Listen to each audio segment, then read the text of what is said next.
Last battalion of कूट की दास्तान।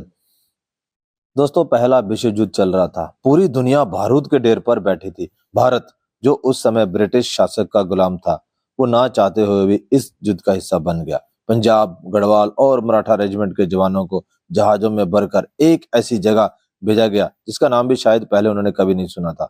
मेसोपोटामिया यानी आज का इराक। उनका मिशन था बगदाद पर कब्जा करना, लेकिन बगदाद से पहले एक शहर आता था जो कि टाइग्रिस रिवर के मोड़ पर बसा था, कूट अलमारा।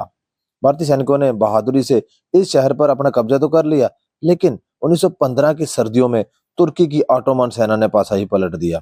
दोस्तों, शहर को चारों तरफ से घेर लिया।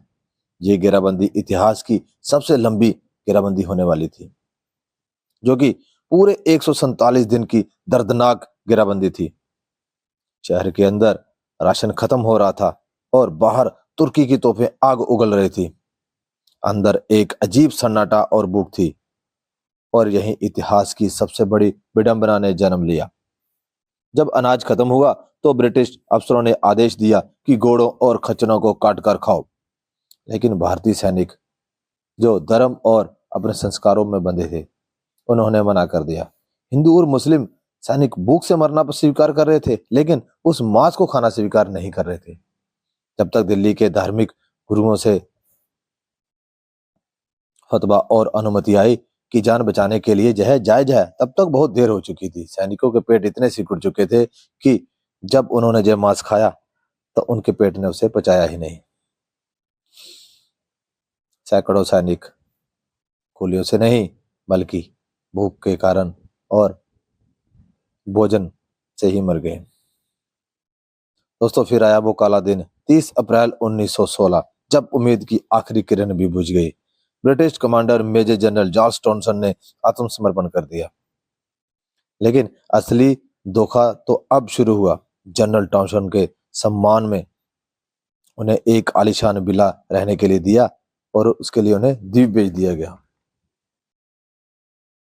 लेकिन उसके 13,000 सैनिकों, जिनमें ज्यादातर भारतीय थे, उनको जानवरों की तरह हाँक दिया गया। और यहीं से शुरू हुई वह खूनी यात्रा, द डेथ मार्च।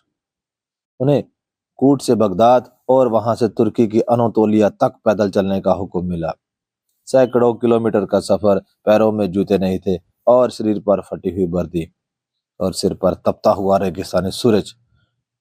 दोस्तों, ऑटोमन गार्ड्स के पास घोड़े थे और सैनिकों के पास सिर्फ अपनी कुछ बची कुछ सांसें। जो सैनिक ठोकर खाकर गिरता, उन्हें गार्ड्स गोली मार देते और या फिर रेत में मरने के लिए छोड़ देते। उनके शवों को गिद्ध नोचते और रेत उन्हें ढक लेती। जो बच गए उन्हें जानवरों वाली बोगियों में भरकर सीरिया और राल्सन भेजा गया। वहां से रेलवे लाइन बिछवाई गई। गुलामी की इंतहा इतनी थी कि उनसे अपनी ही कब्र खुदवाई गई। दोस्तों, सर्दियों में तापमान शून्य से नीचे चला जाता और गर्मियों में 50 के पार। ना दवा, ना खाना, ना पानी और ना ही हमदर्दी। टाइफस और कोलरा जैसी बीमारियों ने कैंपों में मौत का तांडव मचाया। 1918 में युद्ध खत्म हुआ और फाइलों की धूल झाड़ी गई तो पता चला कि कूट के लगभग 70% कैदी बच गए थे, लेकिन भारतीय सैनिकों की एक बड़ी संख्या गायब हो गई थी। इतिहासकार कहते हैं कि 4,000 से ज्यादा भारतीय सैनिक तो उसी डेथ मार्च में ही मारे गए थे, लेकिन हजारों ऐसे थे जिनका नाम किसी भी लिस्ट में नहीं था। क्या वे रेगिस्तान में भटक गए? क्या उन्होंने अपनी पहचान बदल ली? जहां वह सामूहिक कब्र में आज भी कहीं दबे हैं, जिसके ऊपर इराक और सीरिया के शहर बसे हैं। 60,000 से ज्यादा हताहतों कैजुअल्टी के पूरे इस अभियान में कूट की वो लास्ट बटालियन एक ऐसा रहस्य बन गई जो कभी सुलझ ही नहीं पाया। दोस्तों, ब्रिटिश रिकॉर्ड में उनके नाम के आगे बस एक शब्द लिख दिया गया, मिसिंग। भारत के गांव में माताएं दरवाजे पर दिया जलाए इंतजार करती रही।